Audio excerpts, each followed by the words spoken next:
여보, 백구 저러다가 병 나는 거 아니야? 아버지가 돌아가신 후 아버지가 가장 아꼈던 백구는 완전히 다른 개가 되어버렸어요. 예전엔 그렇게 활발하고 사람 좋아하던 녀석이었는데 어느 날부터인가 마당 한 구석에 웅크리고 앉아서 하루 종일 멍하니 있기만 했습니다. 밥도 제대로 안 먹고 산책을 나가자고 해도 고개만 젓더니 다시 그 자리로 돌아가곤 했어요. 마치 아버지를 기다리는 것처럼 시간이 지나면 괜찮아질 거라고 생각했어요. 개들도 사람처럼 슬픔을 느끼겠지만 또 적응하면서 살아가는 거 아니겠어요?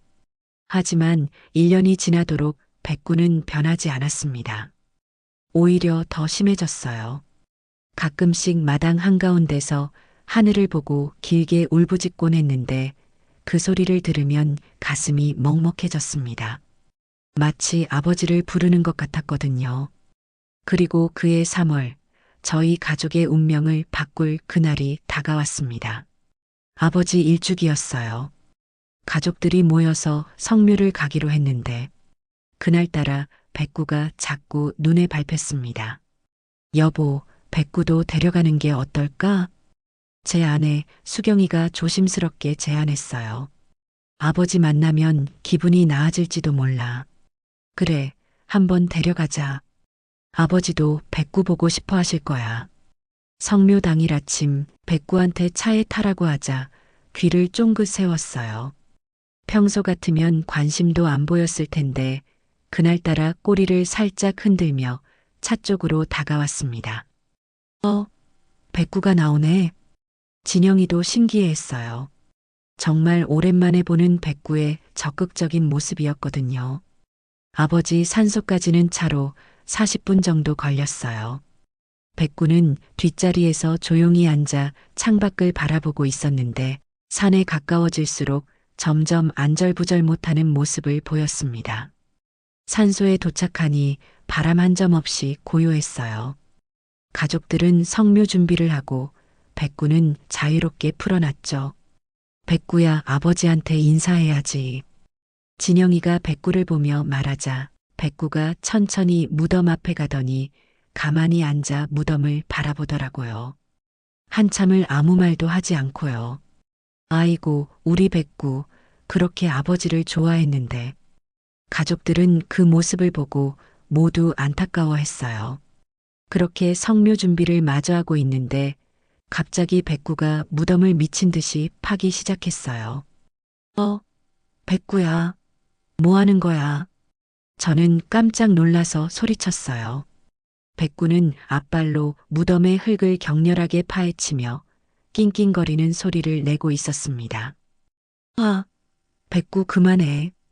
진영이가 뛰어가서 백구를 말렸지만 백구는 전혀 멈출 기색이 없었어요. 오히려 더 격렬하게 파기 시작했습니다. 왜 저러는 거야? 수경이도 당황한 표정으로 다가왔어요. 백구의 행동은 정말 이상했습니다. 1년 동안 기력을 잃고 있던 녀석이 갑자기 이렇게 힘을 쓸 수 있다는 게 믿어지지 않았어요. 백구야, 안 돼. 제가 백구를 끌어안고 말리려 했지만 백구는 제 팔을 빠져나가 다시 무덤으로 달려갔습니다. 그리고는 더욱 필사적으로 땅을 파기 시작했어요. 형, 이상해. 백구가 이렇게까지 할 리가 없는데. 진영이 말이 맞았어요. 평소 얌전하고 말 잘 듣던 백구가 이렇게 고집을 부린 적은 한 번도 없었거든요. 결국 저희는 백구를 차에 태우고 급히 성묘를 마쳤습니다. 하지만 백구는 차 안에서도 계속 무덤 쪽을 바라보며 낑낑거렸어요. 집에 도착해서도 백구는 계속 이상했습니다.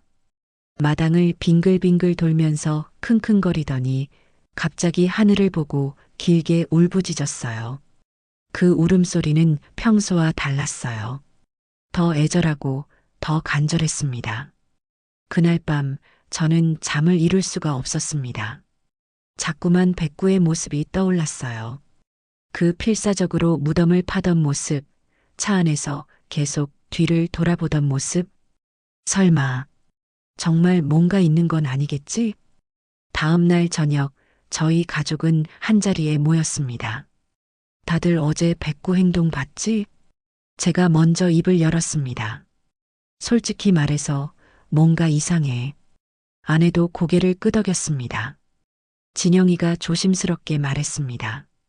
혹시 아버지 돌아가실 때 뭔가 이상한 점이 있었나? 그 말에 저는 잠시 멈칫했습니다. 생각해 보니까 아버지가 조금 갑자기 돌아가시긴 했어. 맞아요.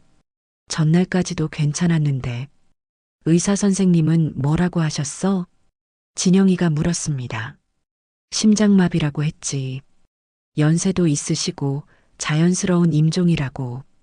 그때는 그냥 그런 줄 알았어요. 아버지 연세도 많으셨고 큰 병 없이 편안하게 가신 것에 오히려 다행이라고 생각했었거든요.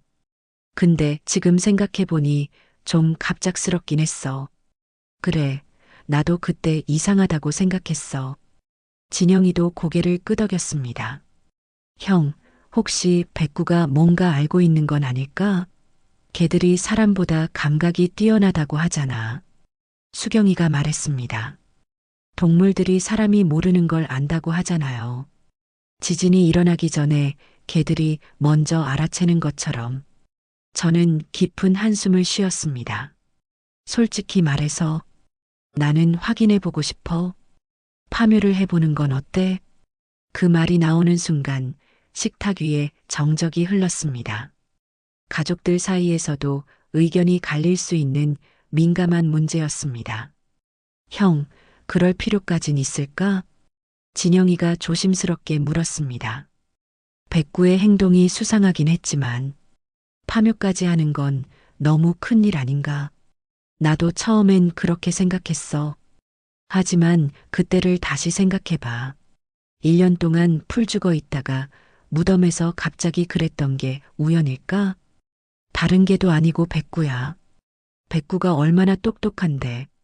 진영이가 깊은 한숨을 쉬었습니다. 형, 그럼 정말 파묘를 해야 한다는 거야? 백구가 계속 저러면 우리도 마음이 편하지 않을 거야. 우린 계속 이렇게 찝찝하게 살아갈 거라고. 차라리 한번 확인해 보자. 별일 없으면 다시 잘 묻어두면 되지. 진영이도 결국 고개를 끄덕였습니다. 그래, 생각해 보니까 형 말이 맞는 것 같아. 아버지한테는 죄송하지만 한번 해보자. 어쩌면 이게 아버지를 위한 일이지도 몰라. 그렇게 해서 저희는 파묘를 결정했습니다. 쉬운 결정은 아니었지만 백구의 이상한 행동을 그냥 넘길 수는 없었어요. 파묘 당일 이른 아침부터 산에는 짙은 안개가 깔려 있었습니다. 3월 중순이었지만 산 위는 여전히 쌀쌀했고 바람 한 점 없이 고요했어요. 저와 아내 그리고 진영이가 함께 산소로 향했습니다. 산소에 도착하자 장의업체 직원들이 이미 와 있었습니다. 삽과 각종 도구들을 준비해두고 저희를 기다리고 있었어요. 안녕하세요. 파묘 신청하신 최민호 씨 맞으시죠? 네, 맞습니다. 네, 그럼 시작하겠습니다. 장의업체 직원들이 조심스럽게 봉분의 흙을 걷어내기 시작했습니다. 한 삽 한 삽 파낼 때마다 제 심장이 두근거렸어요. 정말 뭔가 나올까? 아니면 그냥 평범한 무덤일까? 그런데 무덤을 판 지 어느 정도 지났을 때 장의업체 직원들이 뭔가를 발견하고 멈칫했어요. 이건 뭐지? 장의업체 직원들은 아버지 관 위치보다 조금 옆을 파더니 놀란 눈으로 뭔가를 계속 확인했어요. 뭐가 나왔나요? 무슨 일 있어요? 제가 다가가서 물었습니다. 유골함이. 여기 유골함이 있는데요? 뭐라고요? 저는 깜짝 놀라서 무덤 안을 들여다봤어요. 정말로 유골함이 있었습니다. 이거 혹시 가족들이 알고 있는 건가요? 아니요. 저희는 유골함을 묻은 적이 없어요. 그럼 저희 아버지 말고 다른 사람이 함께 묻혀 있다는 건가요? 그런 것 같습니다. 이건 명백한 불법 매장이에요. 저는 무릎이 풀렸습니다. 정말 백구가 옳았어요. 뭔가 문제가 있었던 거였습니다. 직원들이 조심스럽게 유골함을 들어 올렸어요. 유골함은 생각보다 작았어요. 작은 사각형 모양의 하얀색 함이었습니다. 앞면에 작은 명패가 붙어 있었습니다. 이름이 적혀 있네요. 박미소라고 되어 있습니다. 박미소? 저희는 서로 얼굴을 바라봤어요. 전혀 모르는 이름이었거든요. 2000년생이네요. 젊은 분이에요. 진영이가 안타까운 목소리로 말했어요. 그런데 왜 우리 아버지 무덤 옆에? 직원이 유골함을 더 자세히 살펴봤지만 다른 정보는 없었어요.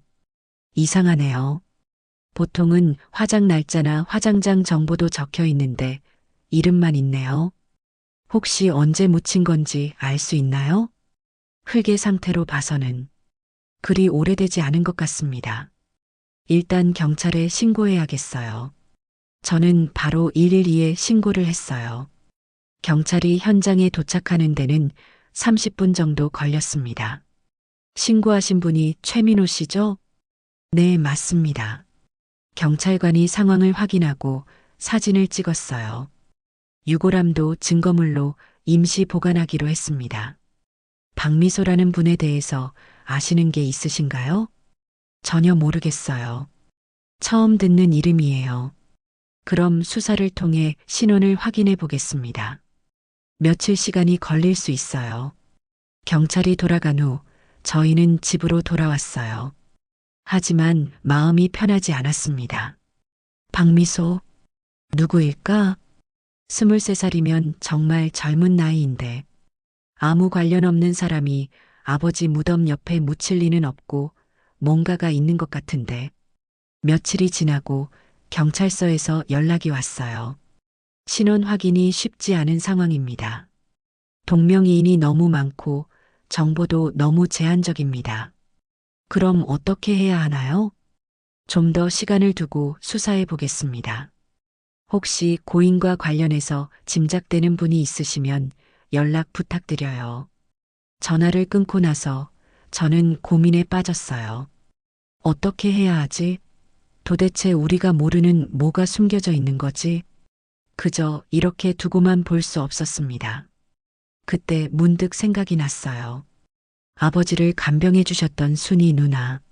순이 누나는 마지막까지 아버지를 가장 가까이에서 돌봐주신 분이에요. 아버지 간병에 최선을 다해주신 저희에겐 정말 고마운 분이자 가족 같은 분이었습니다. 아버지가 순이 누나에게 뭔가를 말하지 않았을까?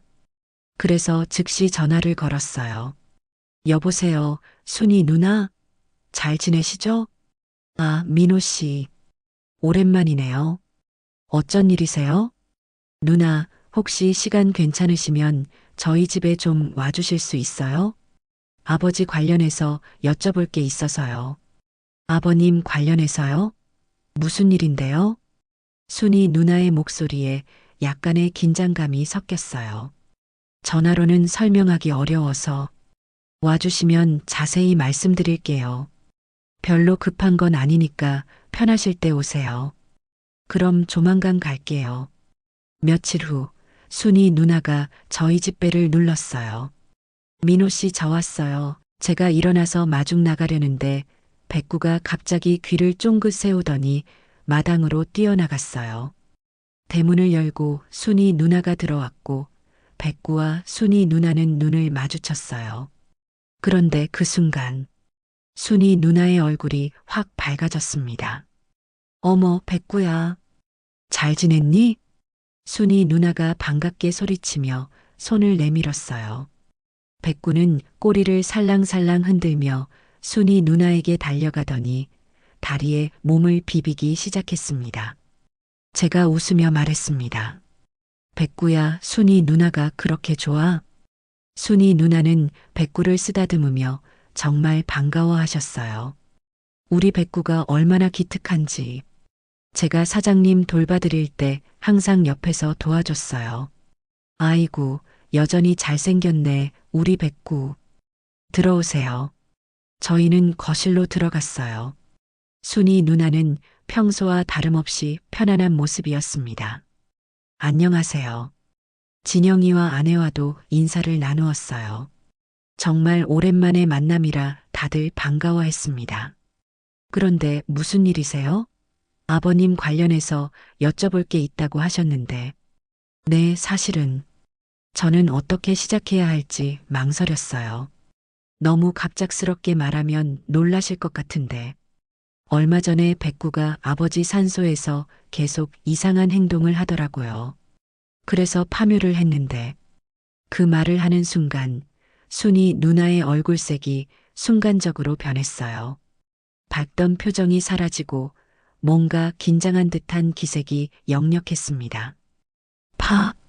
파묘요? 네, 백구가 자꾸 무덤을 파려고 해서 이상해서 확인해 봤는데 저는 조심스럽게 말을 이어갔습니다. 아버지 무덤 옆에서 유골함이 나왔어요. 그 순간이었습니다. 순이 누나가 갑자기 쿵 소리를 내며 바닥에 무릎을 꿇고 앉으셨어요. 누나, 저는 깜짝 놀라서 일어났습니다. 왜 그러세요? 하지만 순이 누나는 고개를 푹 숙인 채 떨리는 목소리로 말씀하셨어요. 정말, 정말 죄송합니다. 네. 순이 누나의 눈에서 눈물이 흘러내리기 시작했어요. 제가 잘못했어요. 누나, 무슨 말씀이세요? 일단 일어나세요. 제가 순이 누나를 부축해서 일으켜 세우려 했지만 순이 누나는 계속 바닥에 앉아 계셨어요. 안 돼요. 저는 죄인이에요. 누나, 침착하세요. 무슨 일인지 천천히 말씀해 주세요. 옆에 있던 진영이와 수경이도 놀란 표정으로 순이 누나를 바라보고 있었어요. 순이 누나는 한참을 울다가 고개를 들어 저희를 바라봤어요. 그 눈에는 깊은 후회와 절망이 가득했습니다. 그거, 제가 묻은 거예요. 뭐라고요? 누나가요? 네, 제가. 순이 누나는 다시 고개를 숙이며 울기 시작했어요. 왜, 왜 그런 일을? 저는 조심스럽게 물었습니다. 이유가 있으신 거죠? 누나가 아기로 그렇게 하시지 않은 걸 알아요. 괜찮으니까 진정하시고 천천히 얘기해 보세요. 순이 누나는 한참을 울다가 떨리는 목소리로 대답했어요. 그리고 그때부터 들려주신 이야기는 저희는 전혀 몰랐던 아버지와 순이 누나 사이에 숨겨진 이야기였습니다. 그리고 그날 순이 누나가 들려준 이야기에 저희 가족은 모두 할 말을 잃고 말았습니다. 지금부터 그날 순이 누나가 들려준 이야기를 들려드리겠습니다. 순이 누나에게는 박미소라는 23살 딸이 있었습니다. 미소는 태어날 때부터 심장에 구멍이 있어서 어릴 때부터 수차례 수술을 받으며 살아왔어요. 7살 때 첫 수술, 12살 때 두 번째 수술, 고등학교 2학년 때 세 번째 수술. 미소의 어린 시절은 거의 병원에서 보냈다고 해도 과언이 아니었습니다. 순이 누나의 남편은 미소가 13살 때 교통사고로 세상을 떠났고 그때부터 순이 누나는 혼자서 아픈 딸을 키워야 했습니다. 남편이 남겨놓은 보험금과 집까지 팔아가며 미소의 병원비를 댔어요. 그럼에도 병원비가 부족해서 간병일, 청소일 닥치는 대로 일했습니다. 미소는 참 착한 아이였다고 합니다. 엄마가 이렇게 고생하는데 내가 공부라도 잘해야지. 그렇게 미소는 의대에 진학했어요. 자신처럼 아픈 사람들을 돌보는 의사가 되고 싶다고 했습니다. 엄마, 내가 의사가 되면 엄마는 이제 일 안 하셔도 돼요. 그런데 세상은 호락호락하지 않았습니다. 졸업을 앞두고 있던 어느 날 미소가 쓰러진 겁니다. 응급실로 달려갔을 때 의사는 심장 상태가 급격히 악화됐다고 했습니다. 즉시 대형 수술이 필요하지만 성공 확률은 30%도 안 된다고 했습니다. 그리고 수술비는 5천만 원. 순이 누나는 망설일 시간도 없었어요. 돈이 없어도 일단 수술부터 받게 해달라고 의사에게 매달렸습니다. 저희 딸 살려주세요. 돈은 제가 어떻게든 마련할게요. 하지만 병원에서는 수술비 선납을 요구했어요. 이미 밀린 병원비까지 합쳐서 총 7천만 원을 먼저 내야 한다는 거였습니다. 순이 누나는 그 길로 사채업자를 찾아갔어요. 이자가 상당했지만 딸의 생명 앞에서는 그런 것도 중요하지 않았습니다. 집에 있던 모든 것을 담보로 잡히고 손에 피가 나도록 도장을 찍었어요. 수술은 18시간 동안 계속됐어요. 순이 누나는 그 시간 동안 병원 복도에서 무릎을 꿇고 기도했습니다. 제발 딸만은 살려달라고, 자신의 목숨을 가져가도 좋으니 딸만은 살려달라고요. 물 한 모금 안 마시고 화장실도 안 가고 그냥 계속 기도만 했어요. 수술은 성공했습니다. 하지만 미소는 의식을 찾지 못했어요. 혼수 상태입니다. 언제 깨어날지는 알 수 없습니다. 의사의 말에 순이 누나의 세상이 무너졌어요. 딸의 목숨은 건졌지만 식물인간이 되어 병원 침대에 누워만 있게 됐습니다. 그때부터 순이 누나의 진짜 지옥이 시작됐어요. 매달 병원비는 300만 원씩 나갔고 사채 이자도 매달 250만 원씩 갚아야 했어요. 월급으로는 감당할 수 없는 돈이었습니다. 하루에 4시간씩 자면서 일했어요. 새벽 청소부터 시작해서 낮에는 간병일, 밤에는 식당에서 설거지까지. 그래도 돈이 모자랐어요. 그래서 더 많은 돈을 벌 수 있는 일을 찾게 됐고, 그때 소개받은 게 저희 아버지 간병일이었어요. 24시간 간병이고 아버지가 여유가 있으셔서 조건이 괜찮았거든요. 처음 저희 집에 왔을 때 순이 누나는 정말 절망적인 상태였다고 합니다. 아버지는 첫날 순이 누나를 보자마자 말했어요. 고생이 많으시네요. 아버지는 순이 누나의 딱딱하게 굳은 얼굴을 보고 바로 알아차리셨던 것 같아요. 이 사람이 얼마나 힘든 상황에 있는지를. 편하게 일하세요. 우리 집 일은 어렵지 않으니까. 그리고 무리하지 마세요. 아버지의 따뜻한 말 한마디에 순이 누나는 그 자리에서 울음을 터뜨렸다고 해요. 얼마나 오랫동안 따뜻한 말을 들어보지 못했는지. 죄송해요, 사장님. 제가 왜 이러는지. 울어도 괜찮아요. 사람이 힘들면 울어야죠. 그날부터 아버지는 순이 누나를 정말 가족처럼 대해주셨어요. 밥은 드셨어요? 같이 드시죠. 너무 무리하지 마세요. 순이 누나는 말했어요. 그런 말들이 그때 자신한테는 유일한 희망이었다고. 그 말들이 아니었다면 자기는 이미 자살했을 거라고. 그래서 순이 누나는 저희 아버지 간병에 정말 최선을 다했어요. 아버지가 밤에 잠을 못 이루실 때면 순이 누나는 새벽까지 아버지 곁에 앉아 계셨어요. 등을 천천히 마사지해 드리면서 편히 주무세요 하고 속삭여 드렸죠. 아버지가 입맛이 없어 하실 때는 새벽에 일어나서 죽을 끓여오곤 하셨어요. 아버지 목욕도 순이 누나가 직접 도와드렸어요. 혼자서는 위험하시니까 매번 꼼꼼하게 챙겨드렸죠. 물 온도는 어떠세요? 너무 뜨겁지 않죠? 등 씻어드릴게요. 정말 친딸이 해드리는 것처럼, 아니 그보다 더 세심하게 돌봐드렸어요. 아버지가 기침을 하시면 등을 토닥토닥 해드리고 목이 마르시다고 하면 벌꿀차를 정성스럽게 타드리고 다리가 저리시다고 하면 1시간씩 무릎을 주물러 드렸어요. 그런 모습들을 보면서 저희도 정말 감탄했어요. 형, 순이 누나가 우리보다 더 잘 돌봐드리는 것 같아. 정말 친딸도 이렇게까지 못할 것 같은데. 정말 든든하고 고마워.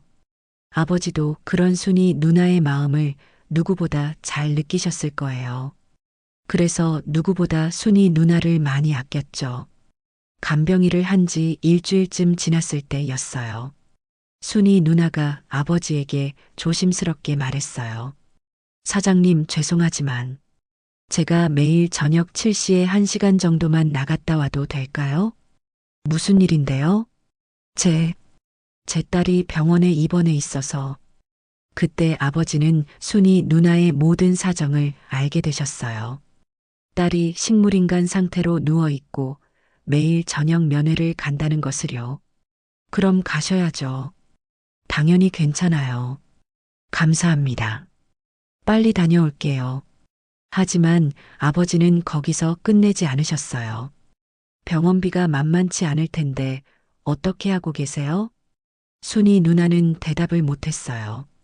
어떻게 사채까지 쓰면서 병원비를 대고 있다고 말할 수 있었겠어요. 힘드시죠? 아버지의 조용한 말에 순이 누나는 다시 눈물이 났다고 해요. 그날 저녁 아버지는 순이 누나에게 봉투 하나를 건네셨어요. 이거 받으세요. 이게 뭔가요? 병원비 보태세요. 봉투 안에는 200만 원이 들어 있었어요. 안 돼요, 사장님. 이건 받을 수 없어요. 순이 누나가 손을 내저었지만 아버지는 고집스럽게 말씀하셨어요. 제가 드리고 싶어서 드리는 거예요. 거절하시면 제가 섭섭해요. 하지만 딸이 아픈데 엄마가 마음이 편할 리 없잖아요. 마음이 편해야 저한테 간병도 잘 해주실 거 아닙니까? 그날부터 아버지는 매달 순이 누나에게 200만 원씩 건네주기 시작했어요. 사장님, 정말 감사해요. 꼭 갚을게요. 갚을 필요 없어요. 어차피 떠날 몸, 이 많은 돈 가지고 있어서 뭐합니까? 아버지는 여러 부동산을 갖고 계셨거든요. 매달 임대료 수입도 있고 은행에 예금도 넉넉히 있으신 상황이어서 순이 누나를 도와주는 게 전혀 어렵지 않았습니다. 저는 지금까지 여러 명의 간병인을 만났어요. 하지만 순이 씨만큼 첫 만남부터 마음이 간 사람은 없었습니다. 마치 오랜만에 만난 가족같이 편했어요. 이것도 운명이라면 운명인 거죠. 그런데 그런 분이 이런 힘든 일을 겪고 있다니. 그래서 돕고 싶은 겁니다. 그러니까 제 성에 거절하지 마세요. 가족이라는 말을 들었을 때 순이 누나는 울컥했다고 해요. 진짜 가족도 이렇게 해주지 않을 텐데 그렇게 몇 달이 지나면서 아버지와 순이 누나는 정말 가족 같은 관계가 됐어요. 순이 누나는 밤낮 없이 정말 최선을 다해 간병했고 아버지는 순이 누나의 인생과 미소에 대한 이야기를 나누면서 서로에 대해 더 잘 알게 됐습니다. 미소는 정말 착한 아이예요. 엄마 걱정할까봐 아프다는 소리 안 했거든요. 그런 딸을 두셨으니 참 자랑스럽겠습니다. 의사가 되는 게 꿈이었어요. 자기처럼 아픈 사람들을 돌봐주고 싶다고. 꼭 깨어날 거예요. 순이 누나가 아버지께 미소 사진을 보여드렸어요. 사장님, 저희 딸 사진이에요. 학사모를 쓰고 밝게 웃고 있는 모습이었죠. 정말 예쁘네요. 순이 씨 닮았어요. 아버지는 사진을 한참 보시더니 말씀하셨어요. 제 딸 같기도 하네요. 네. 순이 씨 딸이라고 하니 저한테도 소중한 느낌입니다. 심지어 아버지는 직접 미소를 보러 병원에 가기도 하셨어요. 미소야, 할아버지야. 의식이 없는 미소에게 말을 걸어주시고 손을 잡아주시고 이마를 쓰다듬어 주셨어요. 우리 미소, 빨리 깨어나야 해. 할아버지가 맛있는 거 많이 사줄게. 그런 아버지의 모습을 보며 순이 누나는 정말 가족이 된 것 같았다고 해요. 세상에 이런 분이 있다는 게 믿어지지 않았다고요. 지옥 같았던 제 인생에 천사가 내려온 것 같았다고요. 그러던 그의 겨울, 미소의 상태가 더욱 악화되고 있을 때였어요. 순이 누나는 매일 병원과 저희 집을 오가며 정말 힘든 시간을 보내고 계셨어요. 아버지가 평소보다 조용히 계시더니 순이 누나를 불러서 말씀하셨어요. 순이 씨, 잠깐 앉으세요. 말씀드릴 게 있어요. 네, 사장님. 순이 누나가 아버지 옆에 앉으시자 아버지는 한참을 망설이시더니 조심스럽게 입을 여셨어요. 순이 씨, 사실 말이에요. 저는 이제 얼마 남지 않은 것 같아요. 사장님, 그런 말씀 마세요. 순이 누나가 깜짝 놀라며 손을 저었어요. 아니에요. 제가 제 몸을 제일 잘 아는데 요즘 몸이 예전 같지 않아요. 아버지의 목소리에는 담담함이 있었어요. 순이 누나는 눈물이 글썽해지셨어요. 아버지는 순이 누나의 손을 잡으시며 말씀하셨어요. 한 가지 부탁이 있어요. 나중에 아주 나중에 말이에요. 순이 씨도 그렇고 미소도 그렇고 세상을 떠나게 되면 제 옆이 모시고 싶어요. 저희는 가족이니까요.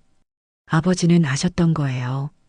미소가 오래 살지 못할 거고 순이 누나도 재정 상황이 여의치 않아서 자기가 떠나면 미소 장례도 제대로 못 치를 것 같았던 거죠. 그래서 그런 얘기를 하셨던 것 같아요. 아버지는 잠시 말을 멈추시더니 더욱 간절한 목소리로 말씀하셨어요. 순이 씨, 혼자 힘들어하지 마세요. 세상에 혼자 남겨진다고 생각하지도 마세요. 우리 가족이 있잖아요. 민호와 진영이도 순이 씨를 정말 좋아해요. 제가 없어도 저희 아들들이 순이 씨를 잘 챙겨드릴 거예요. 사장님, 저는 정말 순이 누나는 말을 잇지 못하고 울기만 하셨어요. 울지 마세요.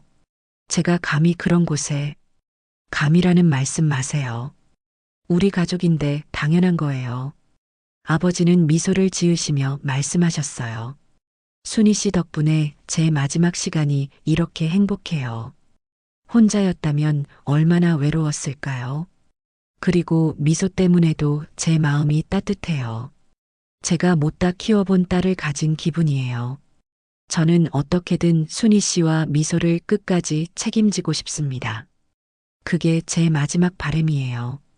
사장님, 그러니까 약속해 주세요. 너무 혼자 끙끙 앓지 마시고 힘들 때는 우리 아들들한테 얘기하시고 그렇게 행복하게 사시다가 마지막에 다시 우리 함께 해요. 그날 밤 순이 누나는 정말 오랫동안 우셨다고 해요. 아버지의 그 따뜻한 말씀들이 얼마나 고마웠는지, 그리고 동시에 얼마나 마음이 아팠는지. 하지만 그 약속은 지켜질 수 없었어요. 아버지가 예상보다 훨씬 빨리 돌아가셨거든요. 그날도 평소와 다를 게 없었어요. 아버지는 저녁을 잘 드시고 순이 누나와 이런저런 이야기를 나누셨어요. 순이 씨, 고생 많았어요. 푹 쉬세요. 네, 사장님도 편히 주무세요. 그런데 다음 날 아침 순이 누나가 아버지를 깨우러 갔을 때 이미 깊게 잠드신 것처럼 조용히 돌아가신 상태였어요.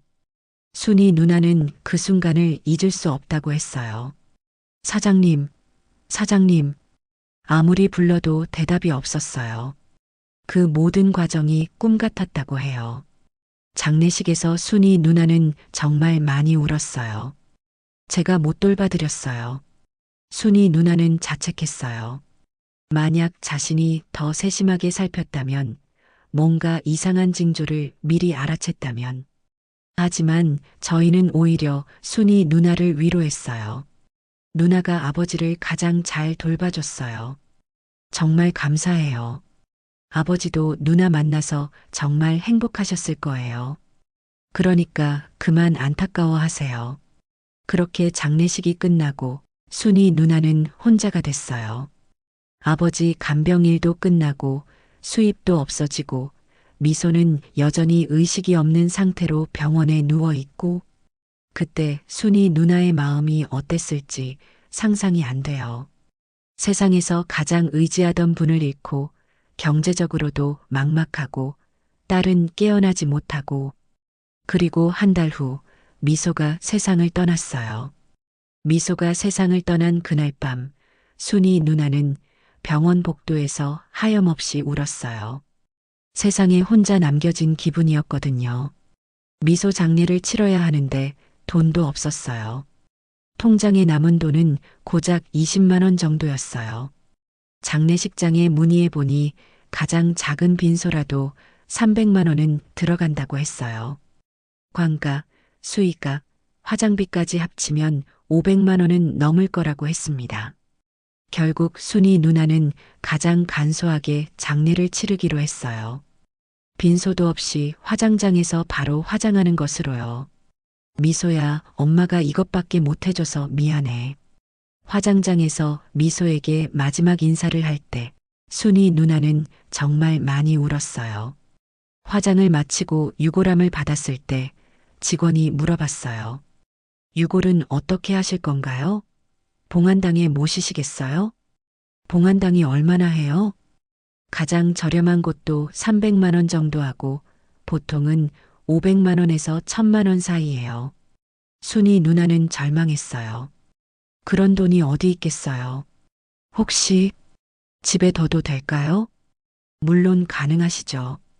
집으로 돌아와서 순이 누나는 미소의 유골함을 안고 하루 종일 울었어요. 하지만 집조차도 안전하지 않았어요. 사채업자들은 계속 전화를 걸어왔고 집 월세도 밀렸어요. 집마저 나가야 할 상황이 된 겁니다. 그때 갑자기 아버지 말씀이 떠올랐어요. 처음에는 아무리 그래도 그건 아닌 것 같다라고 생각하셨대요. 아무리 사장님이 그렇게 말씀하셨다고 해도 같은 가족도 아니고 저희한테 연락하기에도 염치 없고요. 하지만 며칠이 지나도 대안이 없었어요. 미소 유골함을 들고 바닥에 나앉게 생긴 거죠. 결국 순이 누나는 자신을 설득하기 시작했어요. 사장님이 우리를 가족이라고 하셨으니까. 그날 밤 순이 누나는 미소의 유골함을 안고 산으로 향했어요. 아무도 없는 새벽 시간, 손전등 하나만 들고 올라갔어요. 아버지 무덤에 도착했을 때 순이 누나는 한참을 서 있었어요. 사장님, 저 왔어요. 죄송해요. 이렇게 밖에 할 수 없어요. 목소리가 떨렸어요. 정말 이래도 되는 건지 확신이 서지 않았거든요. 미소가 갈 곳이 없어요. 엄마가 능력이 없어서 눈물이 주룩주룩 흘러내렸어요. 미소라도 여기서 편안히 쉬어도 될까요? 그렇게 순이 누나는 아버지 무덤 옆에 작은 구덩이를 팠어요. 유골함을 조심스럽게 묶고 다시 흙을 덮었어요. 미소야, 엄마가 제대로 못해줘서 미안해. 엄마가 나중에 꼭 다시 찾으러 올게.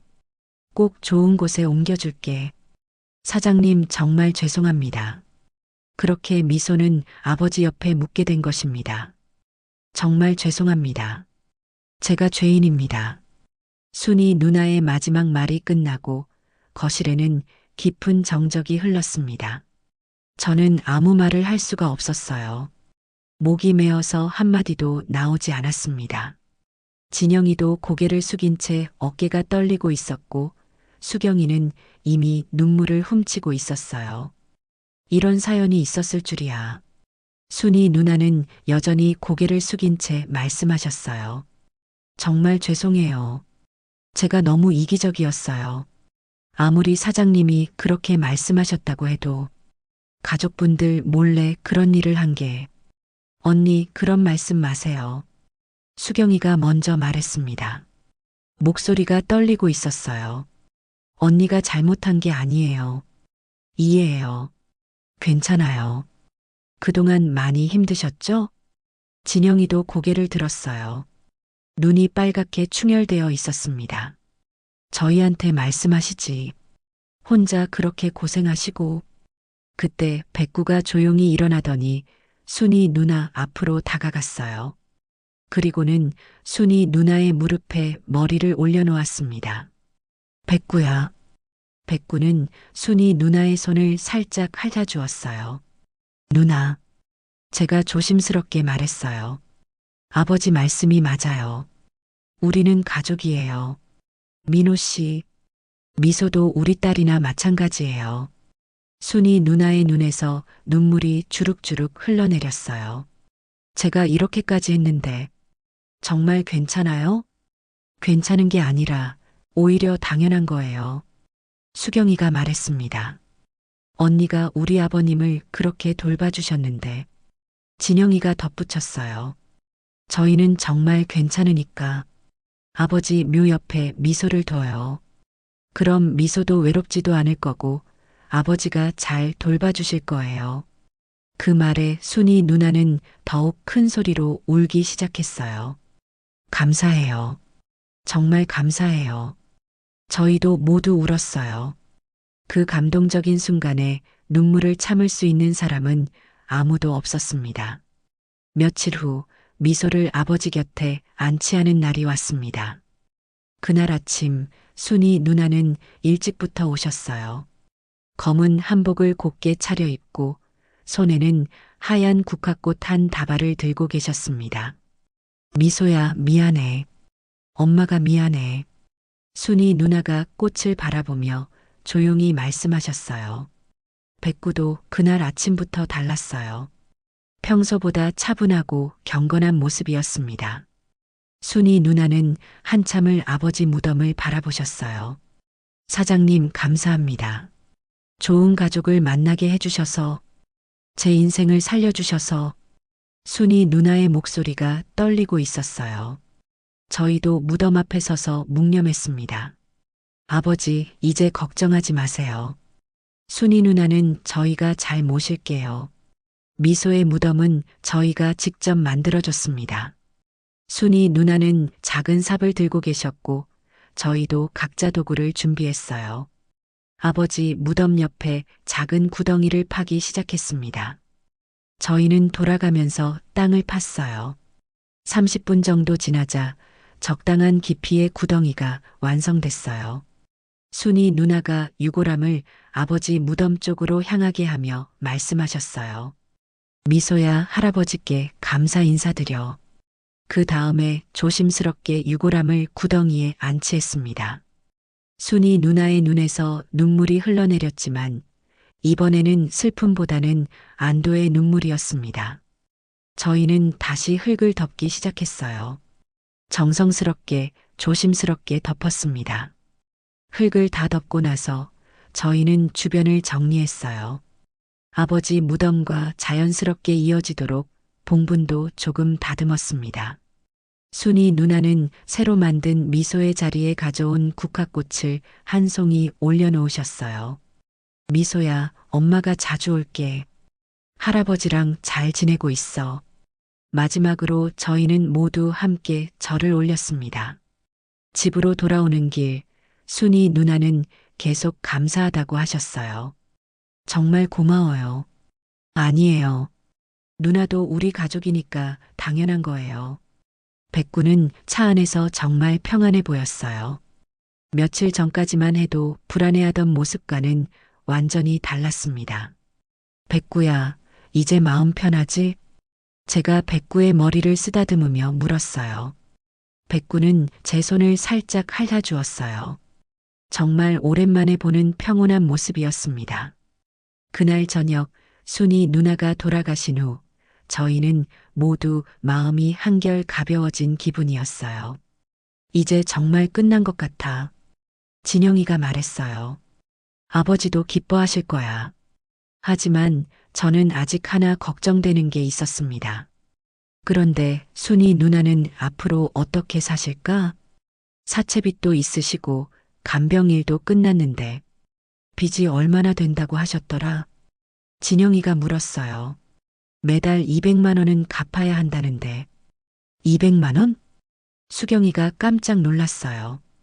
형, 우리가 뭔가 도와드려야 하는 거 아닐까? 진영이가 말했어요. 나도 그런 생각이야. 저도 고개를 끄덕였어요. 고민을 좀 해보자. 어떻게 도와드려야 할지. 그로부터 일주일 정도 지난 어느 날이었어요. 아버지가 자주 보시던 불경 책들 사이에서 아버지의 일기장을 발견했어요. 아버지가 일기도 쓰셨구나. 일기장을 펼쳐보니 아버지의 손글씨로 빼곡히 적혀 있었어요. 저는 바로 진영이와 아내를 불렀어요. 모두 모인 자리에서 제가 조심스럽게 읽기 시작했어요. 일기의 내용은 순이 누나에 대한 감사 그리고 미소에 대한 이야기. 모두 순이 누나가 했던 말 그대로였습니다. 아버지는 정말 순이 누나를 가족처럼 아꼈고 고마워했습니다. 저희는 그 일기를 보며 마음이 따뜻해졌습니다. 그런데 단 하나 저희가 알지 못했던, 예상하지 못했던 내용이 일기에 있었습니다. 2023년 11월 5일. 나는 이제 얼마 남지 않았다. 내가 떠나면 순희 씨는 어떻게 살아갈까? 걱정이다. 내 재산이라도 넘겨준다면 좋으련만 그건 내 자식들에게 미안한 일이라 말할 수가 없다. 고민이 많은 밤이다. 그리고 며칠 뒤 아버지는 세상을 떠나셨습니다. 형, 이거 진영이가 말했어요. 그래, 잘 됐어. 이렇게 된 거 우리가 아버지 뜻을 따라야지. 저는 바로 순이 누나에게 전화를 걸었어요. 누나, 혹시 시간 되시면 저희 집에 좀 와주실 수 있어요? 아버지 일기장을 찾았는데 누나가 보셔야 할 것 같아서요. 1시간 후 순이 누나가 오셨어요. 일기장을 보시더니 한참을 우셨습니다. 누나, 저희도 결정했습니다. 제가 말했습니다. 우리가 아버지 뜻을 이을게요. 아버지가 순이 누나에게도 재산을 나눠주고 싶어 하셨잖아요. 저는 순이 누나를 바라봤어요. 아버지 재산 일부분을 누나가 받으셔야 해요. 안 돼요. 그건 정말 안 돼요. 순이 누나가 깜짝 놀라며 손을 저었어요. 이미 너무 많이 받았는데 어떻게 재산까지. 누나, 이것도 아버지 뜻이에요. 우리가 무시할 수 없어요. 아버지 유언이에요, 이거. 진영이가 일기장을 들어보이며 말했어요. 순이 누나는 고개를 저었어요. 정말 안 돼요. 하지만 저희의 마음은 이미 정해져 있었어요. 누나 거절하시면 오히려 아버지가 서운해하실 거예요. 누나는 정말 저희보다도 아버지를 잘 돌봐주셨어요. 그런 누나 때문에 저희도 든든했고요. 그리고 아버지뿐만이 아니라 저희도 누나를 가족처럼 생각해요. 그런 누나가 이렇게 힘든데 저희가 도와야죠. 그러니까 꼭 받으세요. 결국 순이 누나는 저희의 강력한 권유에 못 이겨받기로 하셨어요. 물론 재산의 일부였지만 순이 누나가 앞으로 숨통이 트일 정도의 금액이었습니다. 정말, 정말 감사해요. 어떻게 이런 은혜를. 누나, 그렇게 고마우면 열심히 사셔서 저희한테 다 돌려주세요. 순이 누나는 그 자리에서 한참을 울며 고마워하다가 자리를 떠났습니다. 그날 저희는 정말 많은 이야기를 나눴어요. 이제 정말로 모든 것이 제자리를 찾은 것 같아. 마음이 후련해. 그로부터 몇 주가 지났습니다. 순이 누나는 아버지의 유산 일부를 받으신 후 사채 빚도 모두 갚으시고 작은 아파트도 마련하셨습니다. 하지만 무엇보다 달라진 건 순이 누나의 표정이었어요. 이제서야 편안한 미소를 보였습니다. 정말 꿈만 같아요. 순이 누나가 저희 집에 놀러 오셔서 말씀하셨어요. 이런 날이 올 줄 누가 알았겠어요. 백구는 순이 누나가 오실 때마다 정말 좋아했어요. 꼬리를 미친 듯이 흔들며 달려나가서 인사를 했죠. 백구야, 누나 왔어. 어머, 우리 백구. 누나 보고 싶었어? 백구와 순이 누나는 정말 특별한 관계가 있는 것 같았어요. 서로를 정말 아끼는 게 눈에 보였거든요. 그런 모습을 보면서 저는 문득 생각이 들었어요. 어느 날 저녁 가족끼리 모여 앉아 이야기를 하고 있을 때였어요. 여보, 나 요즘 고민이 있어. 수경이가 조심스럽게 말을 꺼냈어요. 뭔데? 순이 누나 말이야. 혼자 사시잖아. 그렇지. 그리고 백구도. 우리가 다들 바쁘니까 낮에는 혼자 있는 시간이 많고. 수경이의 말에 저도 고개를 끄덕였어요. 그래서 말인데, 순이 누나와 백구가 함께 지내면 어떨까 싶어서. 진영이가 놀란 표정으로 물었어요. 그게 무슨 말이야? 순이 누나도 혼자 계시고 백구도 외로워하고 함께 살면 좋을 것 같은데? 저는 수경이의 제안을 들으며 깊이 생각해 봤어요. 사실 저도 비슷한 생각을 하고 있었거든요. 순이 누나가 혼자 지내시는 게 걱정되기도 했고, 백구가 낮에 혼자 있는 것도 안쓰러웠어요. 생각해 보니까 좋은 아이디어네. 순이 누나도 백구를 정말 좋아하시고, 맞아, 형. 진영이도 동의했어요. 한번 순이 누나 의견을 물어볼까? 며칠 후, 순이 누나가 다시 저희 집에 오셨을 때 조심스럽게 말씀드렸어요. 누나, 혹시 백구와 함께 지내실 생각 없으세요? 네, 백구요? 순이 누나가 깜짝 놀라셨어요. 저희가 워낙 바빠서 백구가 낮에 혼자 있는 시간이 많거든요. 그리고 누나도 혼자 계시고, 백구도 누나를 정말 좋아하고, 누나도 외롭지 않으실 테고, 서로에게 좋을 것 같아서요. 순이 누나는 백구를 바라보셨어요. 백구는 마치 대화 내용을 알아듣는 것처럼 순이 누나 곁에 다가가서 앉았습니다. 백구야, 누나랑 같이 살래? 순이 누나가 백구에게 물어보셨어요. 백구는 꼬리를 흔들며 순이 누나의 손을 핥아주었어요.